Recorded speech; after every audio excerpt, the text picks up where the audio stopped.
근데 저는 이제 이 밸류에이션 모델의 진정한 가치는 물론 사람들이 많이 적정 가치를 측정하기 위해서 사용을 하기는 하지만은 진짜 가치는 이게 뭔가 가격을 맞췄다 안 맞췄다 이런 데 있는 게 아니고 자산의 본질, 그 자산의 밸류 드라이버는 뭔가 가치 창출을 하는 원동력이 뭔가 이런 거를 이해하는데 뭔가 도움이 되는 점이 가장 진짜 진정한 밸류에이션 모델의 가치라고 생각을 하거든요. 네. 요즘에 저희 채널에서 리플에 대한 관심들이 좀 많으시고, 네, 그렇죠. 한국 분들은 이제 리플에 굉장히 관심이 엄청 높으셔서 저도 항상 얘기할 때마다 조금 부담이 되기는 하는데, 네, 맞습니다.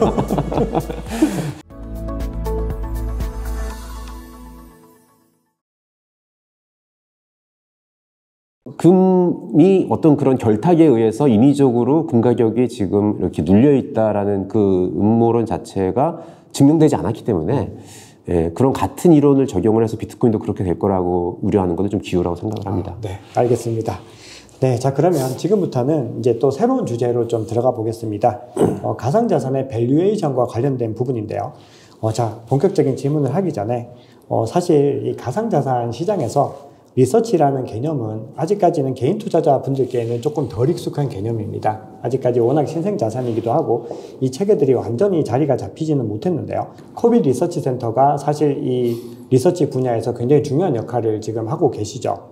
자, 그래서 아마 많은 또 우여곡절이 있으셨을 것이다 라고 생각을 하는데 가상자산 리서치를 하시면서 힘들었던 점이나 또 재밌는 에피소드 같은 거 있으시면 말씀 한번 해주세요. 네, 힘들었던 점 한 두 가지 정도 생각이 나는데요. 네. 하나는 뭐냐면은 가상자산이라는 걸 다루다 보면은 물론 많은 분들이 이제 가격에 가장 관심이 많지만은 이걸 제대로 이해하기 위해서는 이게 왜 중요한 기술이고 왜 인류학에 유용한 거고 이제 이런 거를 이해를 해야 되는데 그런 거를 이해하다 보면은 한국어로 담을 수 없는 그런 개념들이 많이 이제 접하게 되거든요.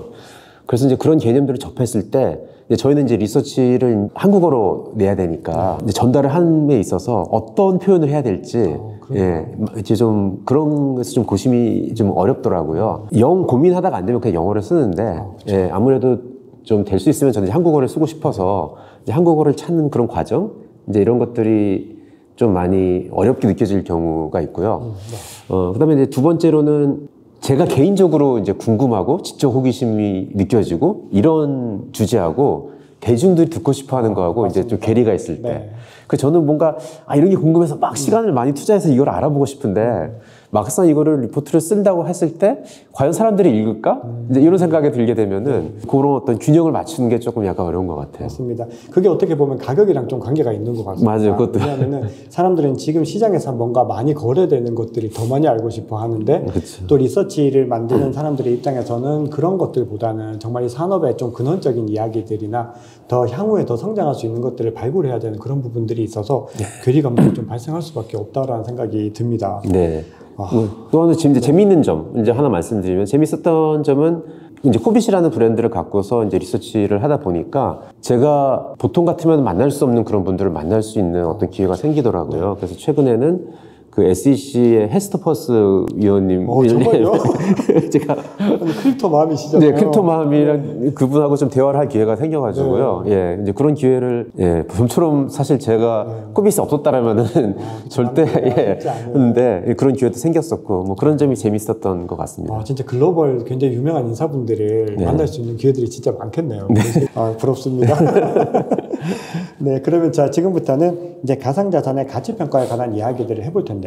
자, 이게 어떻게 보면은 투자자분들께서는 좀 관심을 더 가지실 만한 부분이라고 생각을 합니다. 왜냐하면 이게 종목 선정과도 일정 부분 관계가 있고 또 마켓 타이밍과도 좀 관계가 있는 부분들인데요. 투자에 많은 도움이 될 거니까 이 구독자분들 집중을 좀 해주시면 좋을 것 같습니다.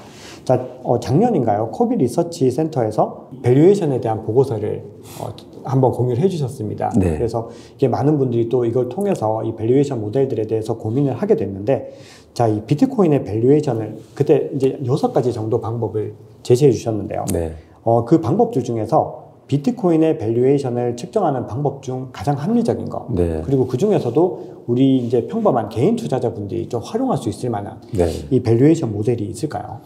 네, 이 지금 그 밸류에이션 모델들이 전부 다 연구 중이고 좀 다듬어지는 그런 과정이라서 아직까지는 뭐 어느 하나가 되게 잘 뭐 가격을 예측한다. 뭐 이렇게 얘기하기가 좀 어려울 것 같아요. 네. 근데 저는 이제 이 밸류에이션 모델의 진정한 가치는 물론 사람들이 많이 적정 가치를 측정하기 위해서 사용을 하기는 하지만은 네. 진짜 가치는 이게 뭔가 가격을 맞췄다 안 맞췄다 이런 데 있는 게 아니고 그냥 그 자산의 본질, 그 자산의 밸류 드라이버는 뭔가 가치 창출을 하는 원동력이 뭔가 이런 거를 이해하는데 뭔가 도움이 되는 점이 가장 진짜 진정한 밸류에이션 모델의 가치라고 생각을 하거든요. 네. 그래서 이제 그런 면에서 봤을 때 한 두 가지 정도 제가 이제 그 6개 제가 언급한 것 중에서 이제 말씀드릴 수 있을 것 같은데 첫 번째는 메트칼프의 법칙이라는 원칙입니다. 그래서 이거는 뭐 모델이라기보다는 네트워크가 가치를 갖기 위해서는 이제 어떤 요소들이 갖춰져야 되나 이거를 이제 메트칼프라는 분이 그분은 이제 수학적인 공식으로 이제 표현을 하기는 했는데 이제 이런 거죠. 이제 모든 네트워크 이제 블록체인 제가 이제 블록체인을 이해함에 있어서 가장 중요한 거는 이제 이게 네트워크라는 걸 이해를 해야 된다고 저는 생각을 맞습니다. 하는데 네. 기본적으로 이제 사람들을 연결시켜주는 이제 망이라고 우리가 표현을 하잖아요.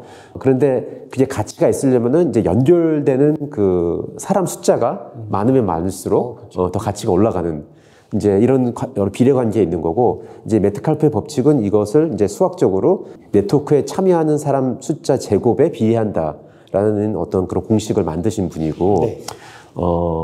그런데 이제 이게 실제로 적용하기에는 좀 약간 어느 정도 한계가 있는 게 일단 참여자 숫자를 정확하게 측정하는 게 좀 어렵고 사실 제가 그걸 여쭤보고 싶었거든요. 예. 그게 일반 개인 투자자들이 이걸 확인하기가 좀 어려워. 예. 일반인들도 어려울 뿐 아니라 그냥 그 전문 예를 들어서 뭐 벤처 투자자들 이런 사람들도 이제 메트칼프 법칙을 많이 사용을 하지만은 그런 사람들도 굉장히 어려운 부분이긴 한 거죠. 예. 그래서 이 밸류에이션 모델은 꼭 여러분들이 뭔가 가격을 측정하기 위해서 사용하라기보다는 그냥 하나의 이 블록체인 네트워크의 본질을 이해하는 어떤 프레임워크로서 사용할 수 있는 그런 하나의 이론이라고 이렇게 받아들이고 한번 공부를 하면 좋을 것 같고요. 그다음에 두 번째로 말씀드릴 수 있는 거는 이건 조금 더 실용성이 있는 건데 저는 이제 MBRB라는 지표 그 리포트에서도 언급을 했는데 이 지표는 어느 정도 좀 실용성이 있지 않을까 이렇게 생각이 됩니다. 예. 그래서 이제 MBRB가 뭐의 약자면은 Market Value고 Realized Value의 그 비율을 얘기하는 거거든요. 근데 마켓 밸류는 사실 그냥 시가총액인 거고, 예. 그다음에 Realized Value는 각 코인이 마지막으로 온체인상에서 거래됐을 때 적용을 해서 평가를 해서 그래서 그 네트워크의 가치를 산정을 하는 거죠. 왜냐면 이제 시가총액, 마켓 밸류는 그냥 지금의 시가를 모든 코인에게 동일하게 적용을 해서 그래서 가치를 산정하는 건데 리얼라이즈드 밸류는 각각 코인이 온체인상에서 마지막으로 거래됐을 그 당시의 가격만이 진정한 가격이라는 가정하에 이제 산정을 하는 거기 때문에 예를 들어서 비트코인 같은 경우는 RB가 조금 낮게 나오는 거죠. 왜냐하면 과거에 움직이고 전혀 움직이지 않았던 그런 코인들이 많기 때문에 그런 거를 그때 당시의 가격으로 적용을 해서 산정을 하면은 이제 마켓 밸류보다는 조금 더 낮게 나오니까 이제 그 비율이 사실 이제 1 이상으로 보통은 나오는데 그래서 이 비율을 보면은 이 비율을 사용을 하면은 이렇게 뭐 단기적인 트레이딩 할 때는 아직 사용하기는 좀 어려운데 3, 4년 정도의 사이클로 보면은 굉장히 과잉 매도됐다든지 과잉 매수됐다든지 예, 이런 구간을 우리가 구별을 할 수가 있습니다. 그래서 이런 어떤 목적으로 사용을 한다면은 좀 유용하게 쓰일 수 있지 않을까 이렇게 생각이 됩니다. 답변 감사합니다.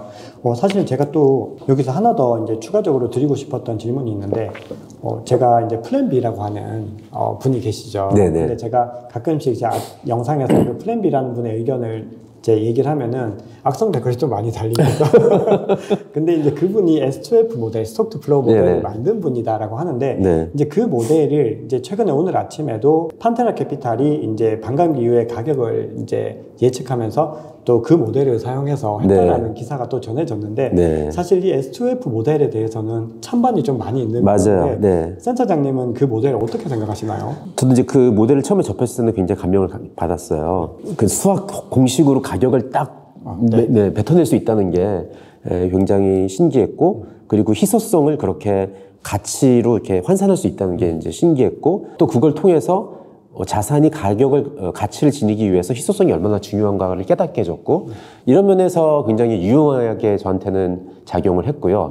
그렇지만 지금 저한테 이 모델을 가지고서 가격을 예측을 하는 게 옳은 방식이냐고 물어보면은 저는 굉장히 한계점이 많다고 생각을 저도 합니다. 기본적으로 아까 말씀드린 것처럼 수요와 공급 양쪽을 다 고려를 해야 되는데 수요만 이제 가지고서 뭔가 하는 거니까 이거는 좀 약간 반쪽짜리의 모델이 되는 거고, 그렇지만 제가 처음에 말씀드린 것처럼 이 밸류에이션 모델들이 이거는 사실 가상자산뿐만이 아니고 주식도 마찬가지거든요. 뭐 DCF라든지 이런 것도 전부 다 모델인 거고, 모델이 뭐 항상 가격을 맞추는 것도 아니고, 그렇지만 우리가 계속 사용하는 이유는 이러한 모델들이 어떤 그 자산의 본질, 이 밸류 드라이버 이런 것들을 이해하는 데 도움이 되기 때문에 거기서 우리가 뭔가 가치를 얻기 때문에 사용하는 거이기 때문에 저는 너무나 그분을 비판하고 싶지는 않아요. 왜냐면 제 개인적으로 많은 걸 깨닫게 하는데 도움을 준 그런 모델을 저한테 소개해 준 분이기 때문에 아무 대가 없이 자기가 열심히 시간을 투자해가지고 분석한 거를 한 거기 때문에 저는 너무 비판하고 싶지 않습니다. 그분을. 저도 센터장님 말씀에 전적으로 동의합니다. 사실은 이게 우리가 이걸 가지고 정확하게 뭐 1년 뒤에, 2년 뒤에 가격을 맞춘다. 이거는 원래 저부터 불가능한 것들인데 그런 것들 여러 가지 가능성을 가지고서 방법들을 제시해 줬다라는 부분들은 저도 굉장히 나름의 의미가 있다라고 생각을 합니다. 자, 이번에는 이제 알트코인 얘기를 좀 해보겠습니다. 아마 비트코인과는 좀 차이가 있을 텐데요.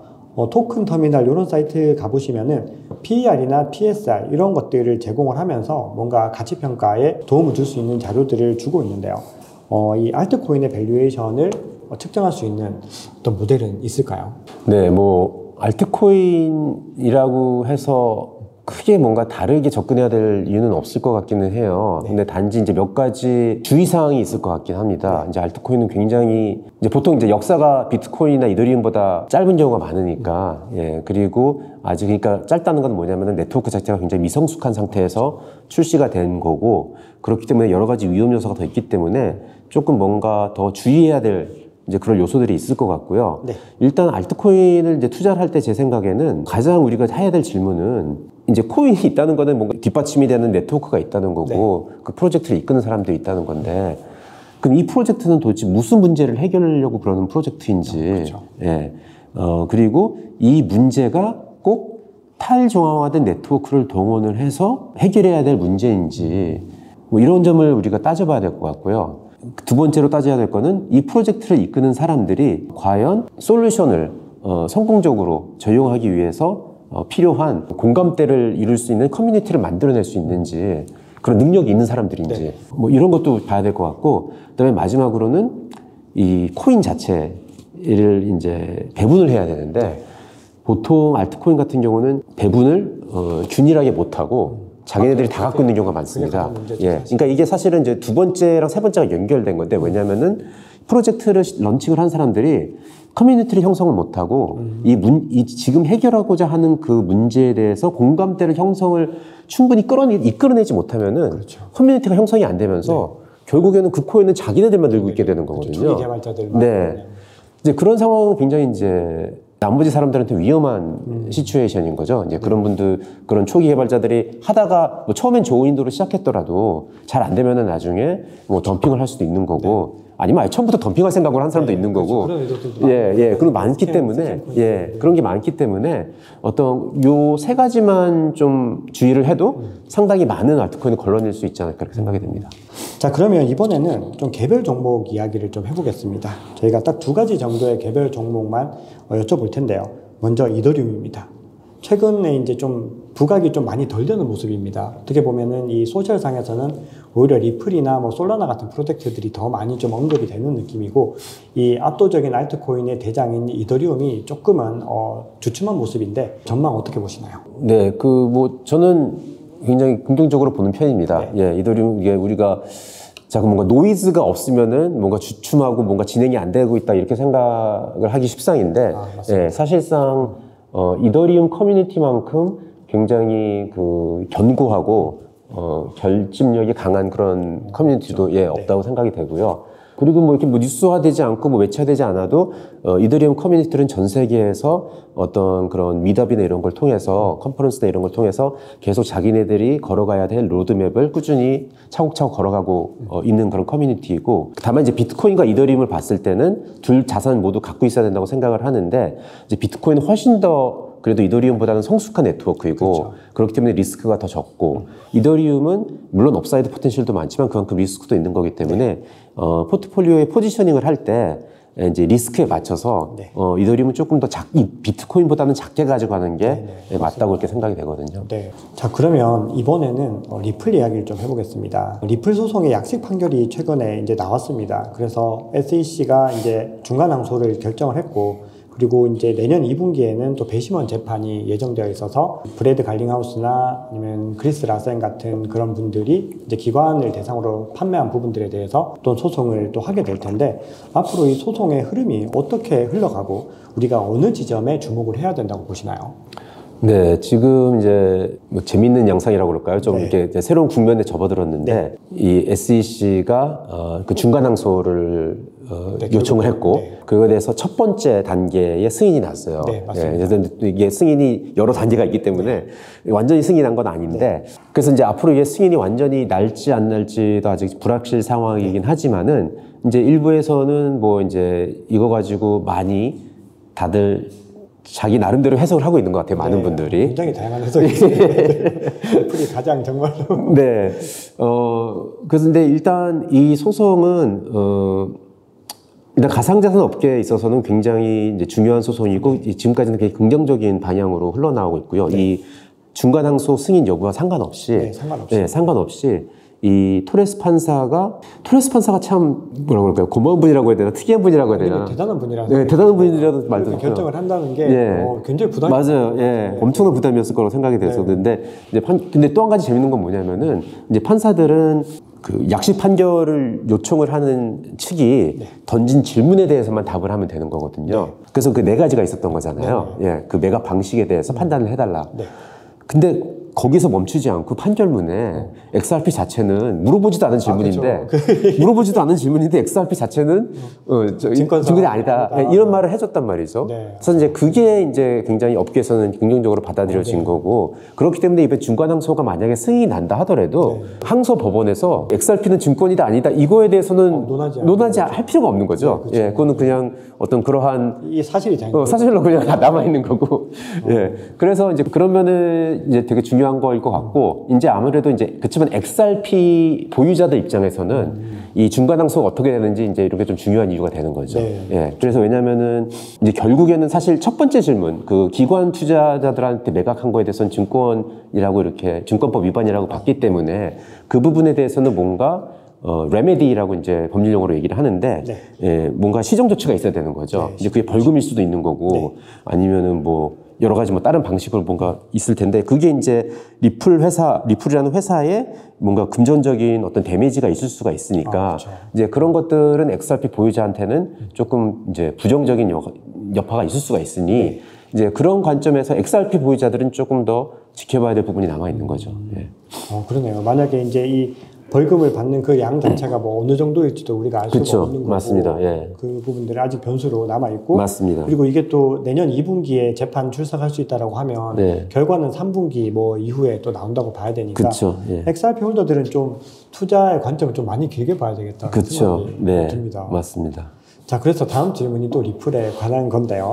자, 지금 리플이 굉장히 다양한 파트너들과 지금 협업을 하고 있다는 걸 강조하고 있고, 그리고 기사들도 요즘 들어서 더 많이 이제 전해지고 있습니다. 왜냐하면 소송이 어느 정도 이제 일단락은 됐다라는 어떤 판단들 때문에 그런데, 특히 CBDC 분야에서 사업을 많이 확장을 하고 있는데요.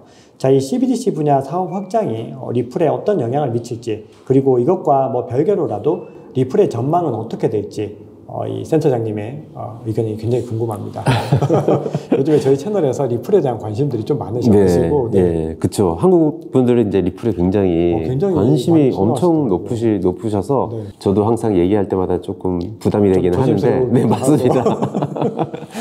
그런데 이제 리플이 이제 여러분들이 원하는 건 이제 XRP가 이제 잘 되는 건데, 가격이 상승을 하는 거죠. 예.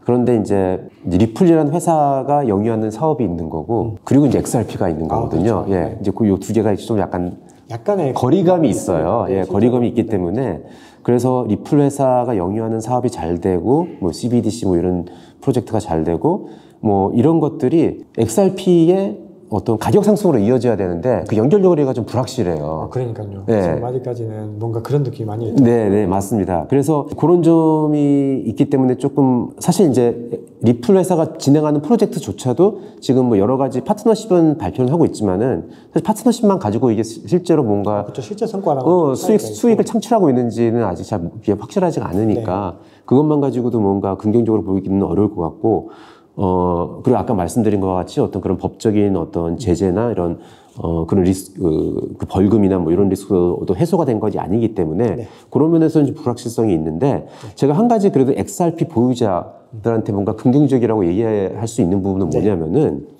이번에 2년간의 소송을 통해서 제가 느낀 거는 뭐냐면은 XRP 커뮤니티라는 게 진짜 굉장히 세다는 걸 느꼈어요. 그래서 이거는 사실 XRP 커뮤니티가 센 거는 사실 리플 사와는 상관없이 예, 그냥 커뮤니티가 그냥 만들어낸 어떤 컬처고 진짜 커뮤니티가 바텀업으로 만들어낸 어떤 그런 어떻게 생각하면 하나의 가치라고 생각을 하거든요.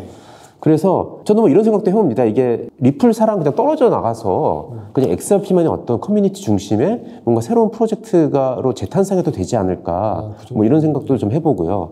왜냐면은 이 정도의 어떤 커뮤니티 결집력은 다른 프로젝트들이 너무나 부러워하는 그런 어떤 결집력일 것 같아요. 제 생각에는. 이 정도로 약간 어떻게 보면 감성적인 결집력은 사실 리플만한 데가 또 그렇게 많지 않습니다. 예, 찾아보기 어렵죠. 예, 그것도 글로벌하게. 그리고 또 여기 참여하고 있는 분들이 다 전부 다 뭐 이렇게 뭐 이상한 사람들도 아니고, 그렇죠. 이 커뮤니티 참여하고 있는 사람도 세계적인 변호사들이나 뭐 이런 사람들 열심히 참여하고 있고 이렇기 때문에. 그리고 실제로 제가 이제 이번에 이제 그 여러 어떤 기관들의 리서치를 보니까 그 XRP 레저라고 하는 그 네트워크 상에서 뭔가 여러 가지 리플 회사와는 상관없이 하는 여러 가지 프로젝트들이 또 있더라고요. 많이 있고 거기 어떤 활동들이 이루어지고 있기 때문에 이제 그런 거를 봤을 때는 그냥 아예 리플 그 회사랑 그냥 떨어져 나가서 단독적인 어떤 그런 프로젝트로서 커뮤니티로서 이렇게 발전해 나갈 수 있는 가능성도 충분히 있지 않을까. 뭐 그런 생각을 좀 해봤습니다. 아마 XRP 홀더분들에게 많은 위로가 되었을 것 같습니다. 감사합니다. 자, 그러면은 이제 이더리움 리플 얘기까지 해봤는데 또 여기서 알트코인 얘기를 그만하면 조금 서운하니까 이더리움 리플 외에 공부해 볼 만한 가치가 있다고 보시는 알트코인을 조금만 더 소개해 주실 수 있으실까요? 네, 뭐 제 생각에는 일단 가장 먼저 얘기할 수 있는 거는 유니스왑일 것 같아요. 그러니까 제가 지금 말씀드리는 건 이걸 사라는 얘기가 아니고요. 사라는 뭐 물론 여러분들이 투자 판단은 각자 하시는 거니까 공부한 다음에 사고 싶은 분은 사면 되는데 일단 공부해 볼 가치가 있다고 생각하는 건 유니스왑이라고 생각을 하고요.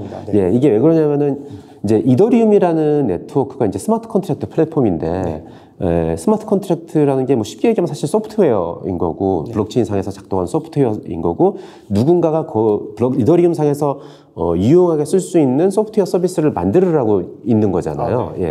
근데 그럼 거기서 만들어진 여러 가지 소프트웨어들이 있기는 있는데 그 중에서 가장 지금 어덥션이 높은 사용을 사람들이 실제로 많이 하고 있는 그 애플리케이션이 뭐냐 했을 때 그게 유니스왑이거든요.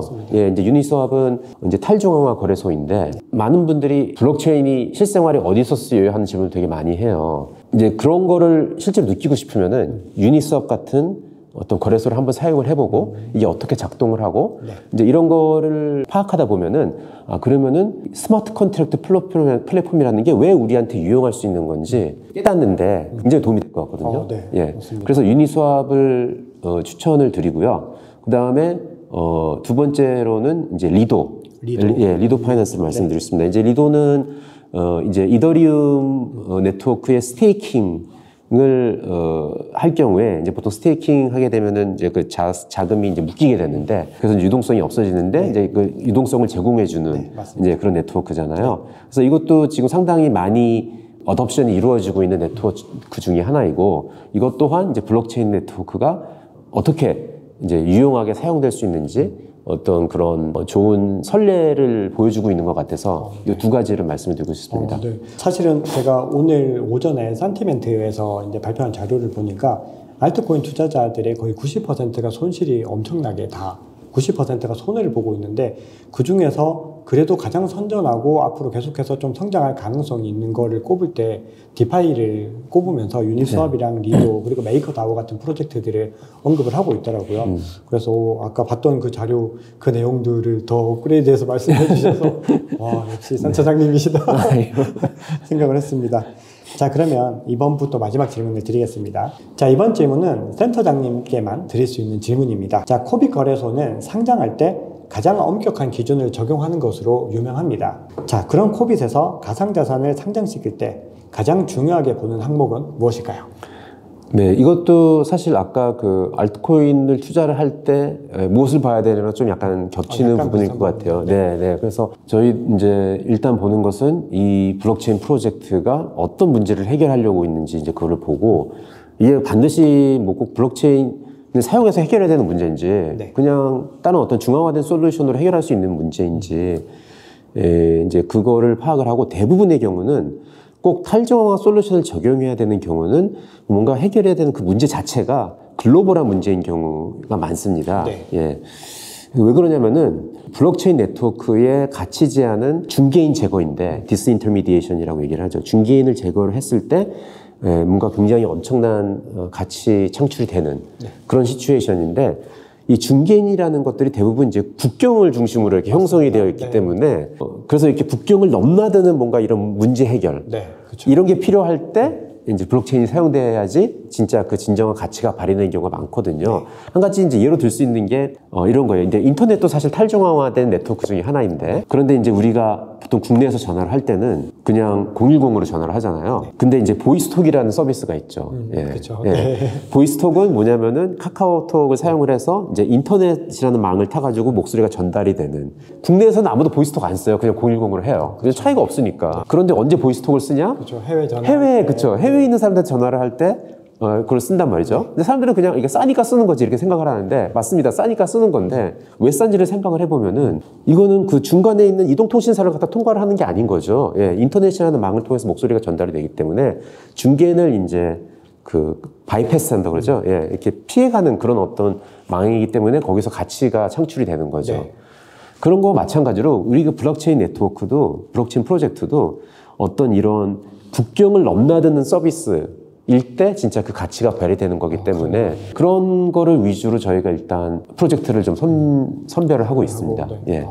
그러면 그 선별을 하는 게 이제 리서치 센터의 연구원님들이 같이 일단은 기본적으로 주축으로 선별을 하는 건가요? 아니면 또 별도의 어떤 팀이 존재하는 건가요? 아, 그렇죠. 일단 최종적인 결정은 이제 뭐 저희가 내리는 건 아니고요. 제가 내리는 상장 관련된 맞습니다. 예, 이제 그 상장 내부 위원도 있고 외부 위원도 있어요. 그래서 그분들의 어떤 표결에 의해서 결정이 되는 거고 저희는 단지 리서치만 하고 어떤 이런 프로젝트도 있다 저런 프로젝트도 있다 아니면 지금 시장 트렌드라든지 이런 거를 조사를 해서 뭐 그런 정보를 제공을 하고 뭐 결정은 이 위원회에서 예, 하게 돼 있는 거죠. 알겠습니다.